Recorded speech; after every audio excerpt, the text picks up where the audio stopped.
নাকি? এই দেশে একদিকে সিদ্ধান্ত চলতেছে, সমস্ত অস্ত্রটা করতেছে শাহবাগীরা। একটা মেয়ের জন্য এতগুলো মানুষ ভোগান্তি পোহাইতেছে এত রাতে। অবশ্যই আমরা একজন মেয়েকে বলবো যে তুমি অন্যায় করো, এটা আমার অধিকার। এরা ইসলামের দেশের কথা বলে না, এরা পর্দার বিরুদ্ধে কথা বলে না, তাদেরকে গ্রেফতার করা হয় না কেন? জোর করে জবানবন্দি নেওয়া হয়েছে। এবং এই পুলিশ কেন তার কাছ থেকে জোর করে জবানবন্দি নিল? এই পুলিশ কেন এই ভিক্টিমের মোবাইল এগুলো সব ওই মেয়ের কাছে রাখছে এখনো? এটা এই পুলিশকে থানাকে জবাব দিতে হবে। অবশ্যই। ওনার আইডি তো সমস্যা করতেছে। আমি লাইভে গেছি, আমার আইডি অলরেডি রিপোর্ট করে ইয়ে করে গেছে। আমার আইডিটা এখন আমি লগ ইন করতে পারতেছি না। ভিক্টিমের ফোন আপনি চিন্তা করেন, ভিক্টিমের ফোন থানা সহযোগিতা করে মেয়ের কাছে দিয়ে দিচ্ছে। কি সুন্দর। এই থানা কোন তদন্ত ছাড়া মামলা নিছে এবং ভিক্টিমকে জোরপূর্বক জবানবন্দি দিতে বাধ্য করছে। এইটা সময় ধরে এর মধ্যে আমাদের ভুল বুঝাবুঝি না। এটা এখানে একটা থেকে অবস্থান করছি, আমাদের সময় কি মূল্য নাই? আমরা তো এখানে আমরা লোকারে থাকবো, ভাই আমরা বাইরে থাকবো না, আমরা লগা থাকবো। চলেন লোকারে থাকবো। ওই ভাইকে লোকার থেকে বের করা হবে। যত ইচ্ছা ঢুকুক, আমাদের কোনো থানার প্রতি কোনো সিম্পাথি নাই। আমরা সম্মান করবো, আমরা এতক্ষণ আইনকে সম্মান করছি, আইন আমাদের সম্মান। ভাই বেরোতে দেন, বেরোতে দেন, বেরোতে দেন, আমাদের বেরোতে দেন। আইন আমাদেরকে কোনো সম্মান। লকার খোলেন, লকার খোলেন। আইন আমাদেরকে সবাই লকারে যাবো, সবাই লকারে। আইন আমাদেরকে কোনো সম্মান করে না। সবাই লকারে যাবো, আমরা লকাবে থাকবো, সবাই লকারে যাবো।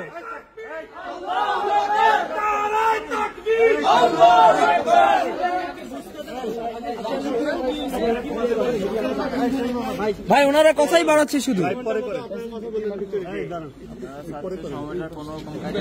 এখানে কি কথাবার্তা বলবেন আপনারা? দায়িত্ব কিংবা বলেন, এখানে সবার কথাবার্তা। ভাই আইনের প্রতি আমরা অনেক শ্রদ্ধাশীল ছিলাম। ভাই এখানে কথা বলার লোক আছে তো? আচ্ছা ঠিক আছে, আপনি সিদ্ধান্ত। আচ্ছা ভাই, আপনারা কি হচ্ছে সেটা জানার জন্য আসছেন? দেন লাইভ করেন, কি হচ্ছে সেটা জানার সবার অধিকার আছে। আমরা কোনো সিদ্ধান্ত দিচ্ছি না। আমরা কেউ কথা শুনতে চাচ্ছি না। অন্যান্য সব বিষয় এখানে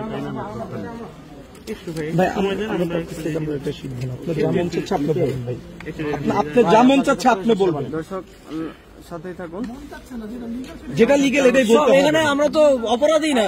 না না, আমরা বাতিলের বিপক্ষে কথা বলতে আসছি, হকের পক্ষে আমরা এতক্ষণ ছিলাম। আমাদের মানে কোনো দামই দিচ্ছে না। ভাই একটু বাস এইটুকু, ঠিক আছে ঠিক আছে ঠিক আছে। হ্যাঁ এবার জিজ্ঞেস করেন।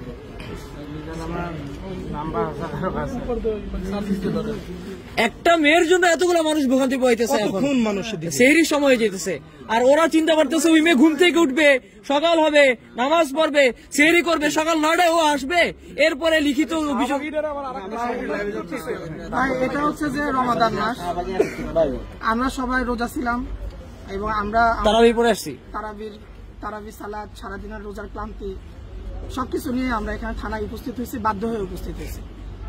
এখানে একজন ভাই, তিনি কোন একজন মেয়েকে উনি বলছেন যে আপনার ওড়না পরা উচিত, আপনার বোরখা পরা উচিত, এটা এইভাবে ভালো লাগে না দেখতে।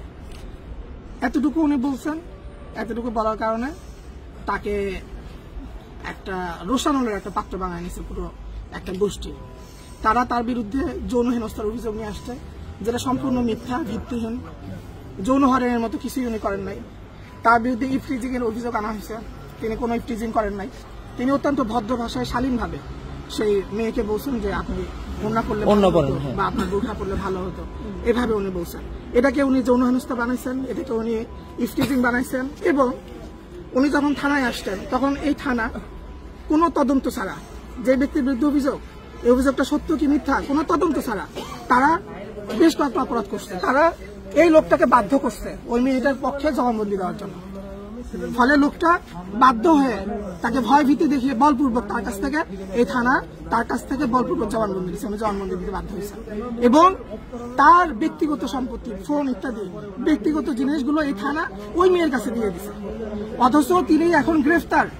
তার সমস্ত ব্যক্তিগত জিনিসগুলো থানায় থাকার কথা, কিন্তু এটা তার কাছে নাই। এটা আছে হচ্ছে যে ওই যে মহিলা অভিযোগ করছে সেই মহিলার কাছে আছে। এখন আমরা